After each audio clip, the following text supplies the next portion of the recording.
Well, it is Friday, and I am doing this from my home office in Moorestown, New Jersey. I had some issues with my technology in the office today, so I just ran over to the house to make this video because I realized it is the weekend, and I always give my weekend advice each and every Friday. This Friday, we came out with our weekly e-update, as we always do. We're out to over 4,000 of our current and former clients in Pennsylvania and New Jersey. It's a great issue. In that issue, one of the articles that I put in there was a understanding of the directive from the New Jersey Attorney General's office regarding sentencing of non-violent drug offenders.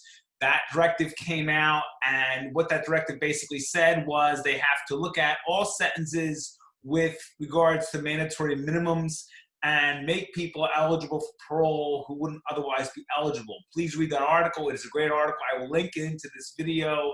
In addition, I also provide a link to our recent book, the book that we put out on New Jersey criminal defense, where I talk about the most common crimes that we defend in the Garden State. I also give an overview of the justice system in New Jersey. It is much different than Pennsylvania. I answer some very common questions and just explain some very common issues that you need to understand in New Jersey. And I also give my personal philosophy about handling criminal matters in New Jersey. So please read that article and download that book at gambonelaw.com.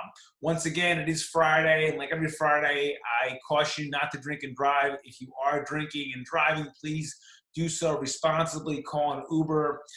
If you are stopped for suspicion of DUI in Pennsylvania or DWI in New Jersey, do not refuse the chemical test.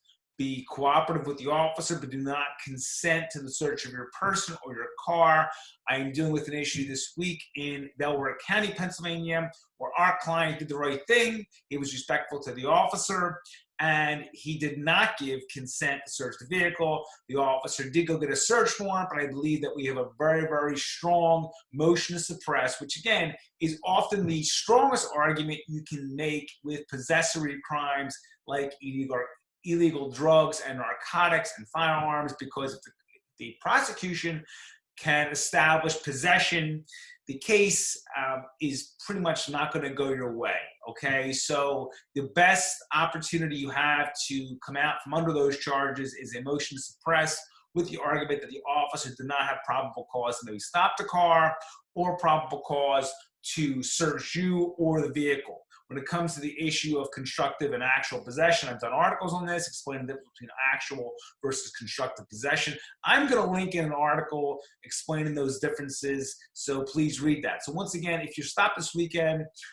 just be cooperative, but don't refuse the chemical test. But if you have questions, 215-755-9000 in Pennsylvania, 856-793-7429 in New Jersey, 24 hours a day, 7 days a week. The website, gambonelaw.com.